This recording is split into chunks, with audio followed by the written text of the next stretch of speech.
I'm Vin. I'm Sori. That's Lavi. Salty and Chip. Black Sabbath. We haven't done Black Sabbath in quite some time. Don't forget, in about 2 weeks, we have a channel announcement. We're going to keep reminding you guys so nobody misses it. It's going to be one of the live streams. Oh, did we decide that? Oh. Yeah, Okay. We did. Yeah. We did. Yeah. Live stream. Yeah. Okay. Changes. Yep. Black Sabbath. Let's do it. Go.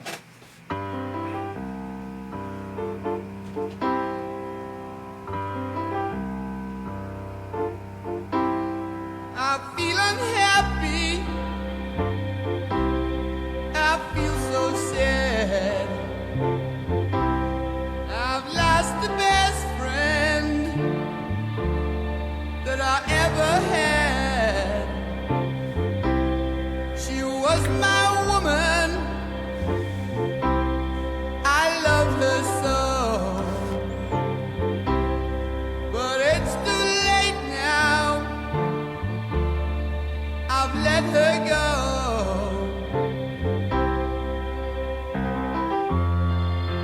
I'm going through changes.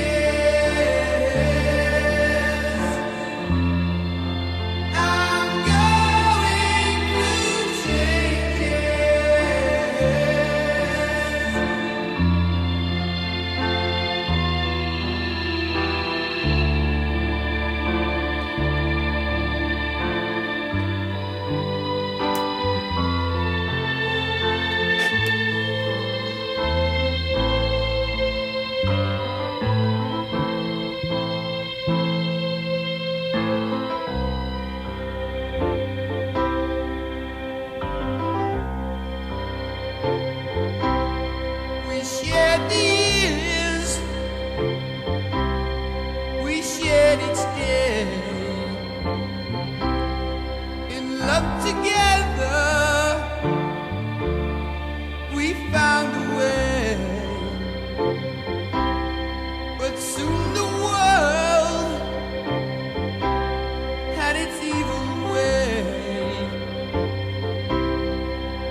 I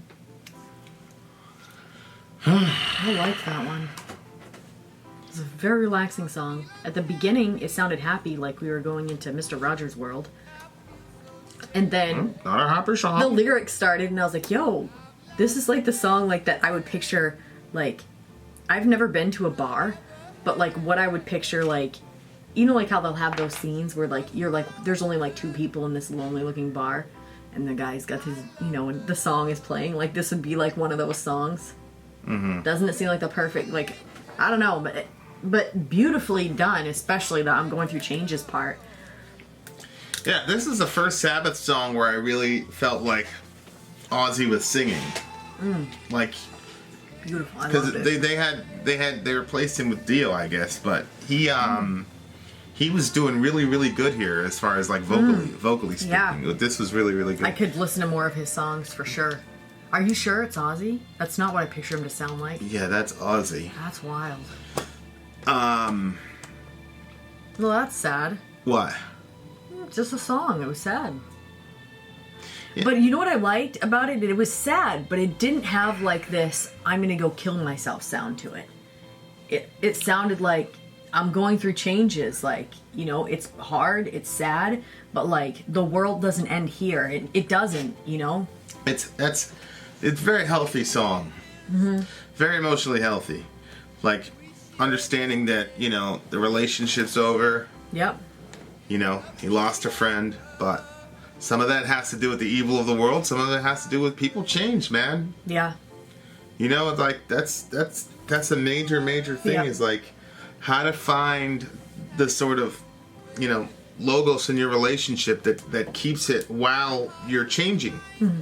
You know, it's like Philo was trying to figure out like the world and like how everything kept changing, but everything kept remaining constant and what, you know, and for him that was the logos, but like for, you know, relationships operate that way too, because people change so much.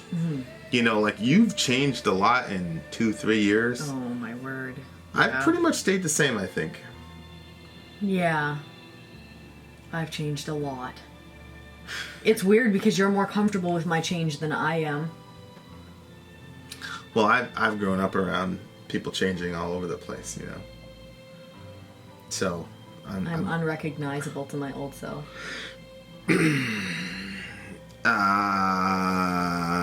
Probably. Yeah, definitely. Probably. I would be like, what happened to you? Yeah. You said fuck. You just kissed a black man.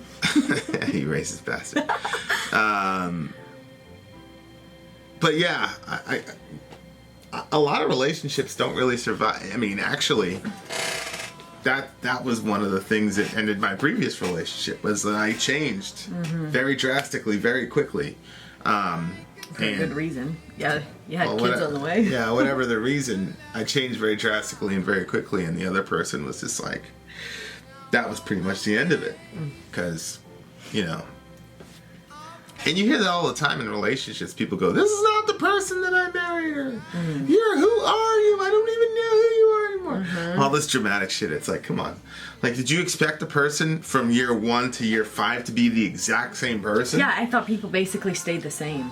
I didn't realize that people make so many changes. Well, at the core of yourself, you're still the same person that I know.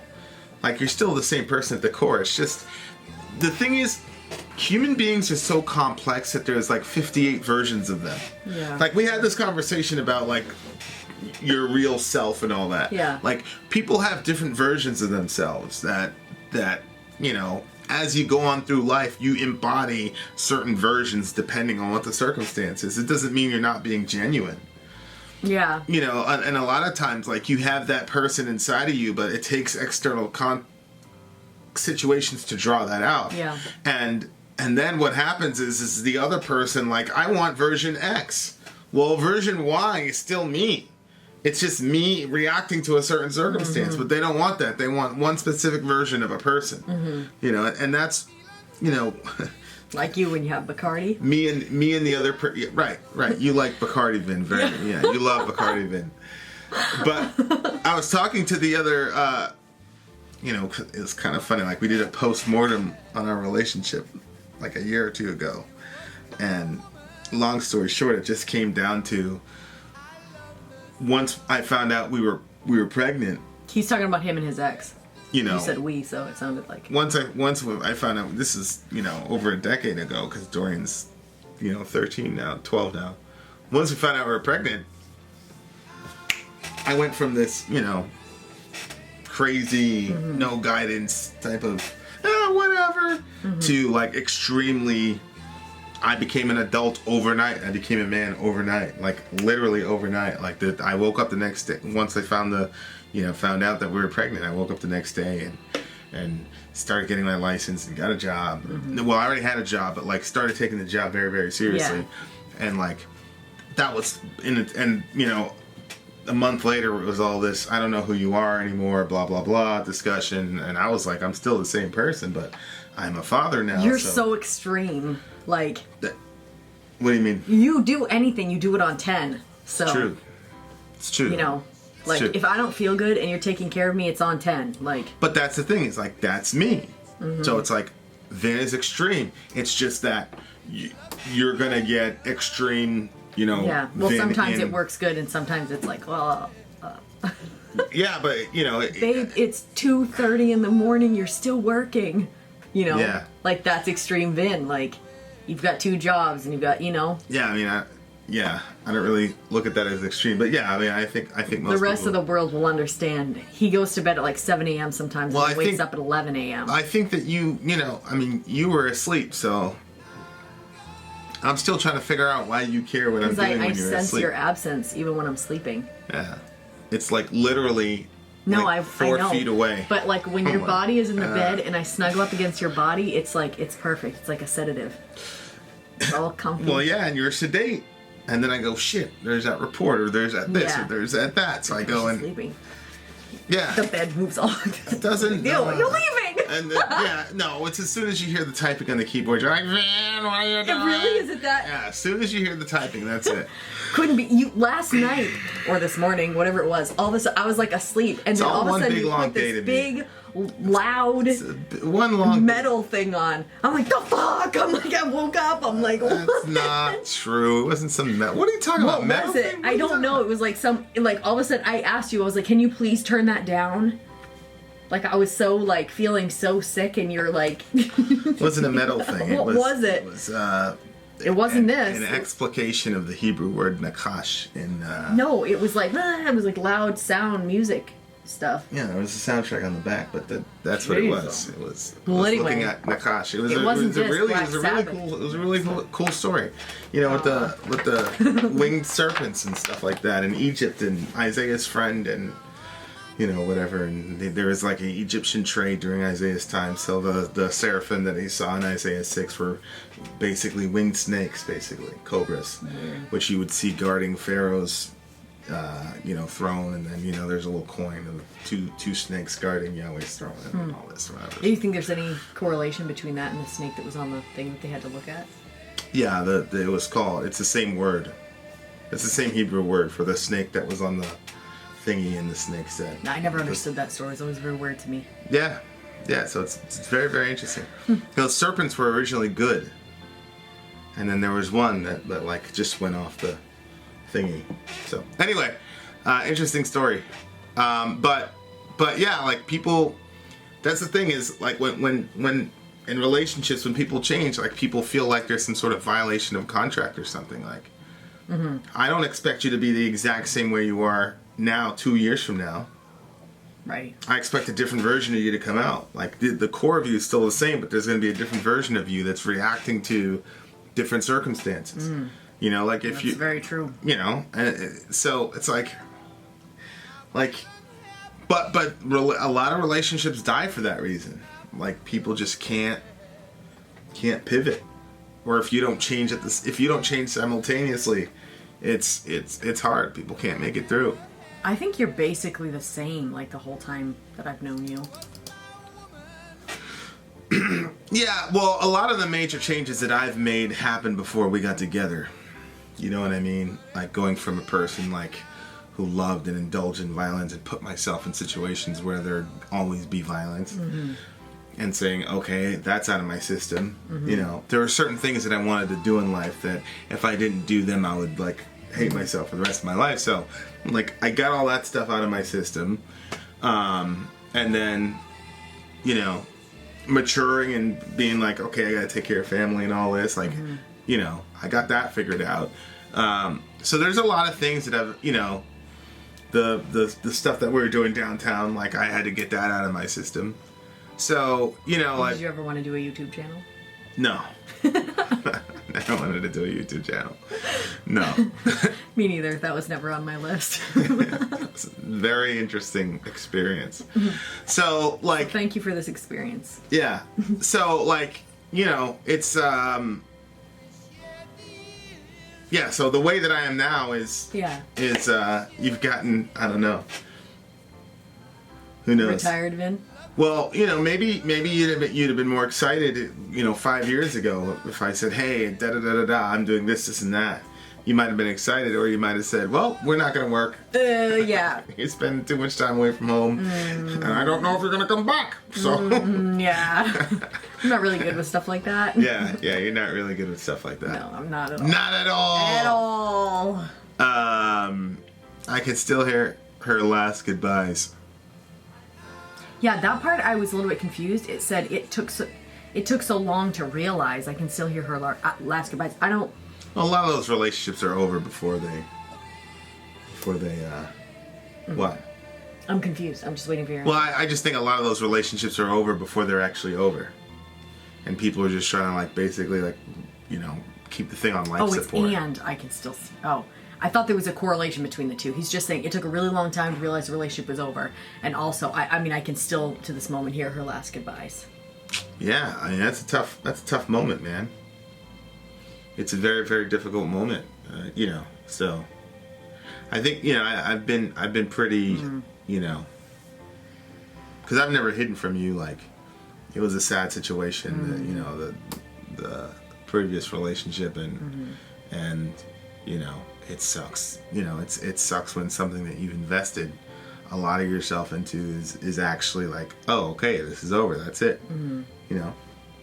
But I think it's healthy to say, I love the person, I'm always gonna love the person. I like what he did here. I like that he didn't demonize the other person. I like that he didn't say, you're, you know, blah. I hate when that happens. It's like, okay, so you love the person for X amount of years. Now the thing is over. They were just a fucking terrible, you never had, you know, it's like, come on. Like, you were with the person because you love the person. The thing is over. Don't flip and act like you never loved the person, and that you hated the person, and that, you know, the flaws that they had. Like, people like to focus on the flaws about the other person, so because they think that that's going to make them move on from the relationship better, and I don't believe that. It's like, just recognize that the time that you had with that person was special, and that you'll always love. There's some people you're always going to love, period. You know, and I think it's like, it would be...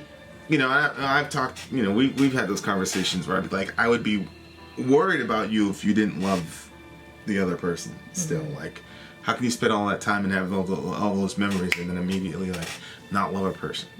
Like, that's crazy to me. Because then how can you be sure they're going to love you? You know what I mean? Like, they could just get rid of somebody that's been a major part of their life and no longer love them, then, you know, how are they gonna love you? So I think he did a really, really good job of being honest with where he was at, while at the same time recognizing that it was over. And I think this is probably one of the more healthy ways of handling a breakup, I think. What do you think he meant when he said he'd change the years?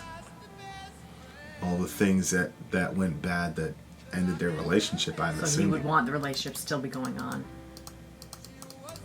but at the same time, I'm not sure. I just think that, you know, if there's something that you did to hurt a person that was avoidable, whether, because, you know, I mean, you know, my Calvinist leanings make it so that they would have, you know, it was like we were watching Orange yesterday, and it was like, oh, I would have done blah blah blah and she's differently, so we wouldn't end up in jail. And she's like, it doesn't matter what we did, you'd still be sitting here and I would still be sitting here. And of course the irony of the whole thing is that she's right, because the author decided that they were going to make a show about prison. Yep. So it didn't matter what the situation was, they were going to end up there. The author was going to put them there. So, but I think like, but I think, you know, like there's always that piece of you that's like, if I could go back and take away something I said or did that hurt another person, I would. Yeah. And, you know, I think that's how I look at it. I don't look at it as it's going to change the result, because I don't think I think those things are fixed. But I do think like the regret of, I wish I would have said this, I wish I would have done this, I wish I would have done more of this, I wish I would have done less of that. You know, if I had to do it over again, I absolutely would, you know. But see, I don't say wish because like it went down the way it went down. I always say like, if I could go back, I would have done this. But I don't spend a lot of time wishing for something that's impossible. Like it's impossible. You can't go back and change it. You know, so I just love this song because it's not, nobody's like the bad guy. And I think people are so simplistic. I think it's a sign of, like, there are some bad guys in relationships. Like, if somebody's, like, terrible and abusive and evil, then they're the bad guy. Right. Yeah. But, like, in most situations... bad woman. Yeah, most situations in a relationship, it's you know, mutual unraveling and incompatibility and, like, the blame game and the demonization of the other person, I think, is bullshit. Especially when there's kids involved. So yeah, I mean, real good stuff. Good life lessons. If people can draw the lessons that they're supposed to out of the out of the song, it's pretty simple. But I feel like I heard somebody cover this song. I want to Jay-Z. It's funny. It could either be Jay-Z or there's this local guy who's a rapper. And, you know. I'm pretty sure it was him or Jay-Z, I'm not sure. Kind of a little bit, it's interesting, there was no like solo. Nope. There's no like, I was expecting Iommi to just go, you know. I liked it. Very sad, bluesy, minor key stuff, but he didn't. He just, you know, they just went with the piano or whatever it was, so. I thought that was interesting. It always fascinates me when somebody who's like supremely talented chooses not to display it not all. To do it because they don't think it fits into the song.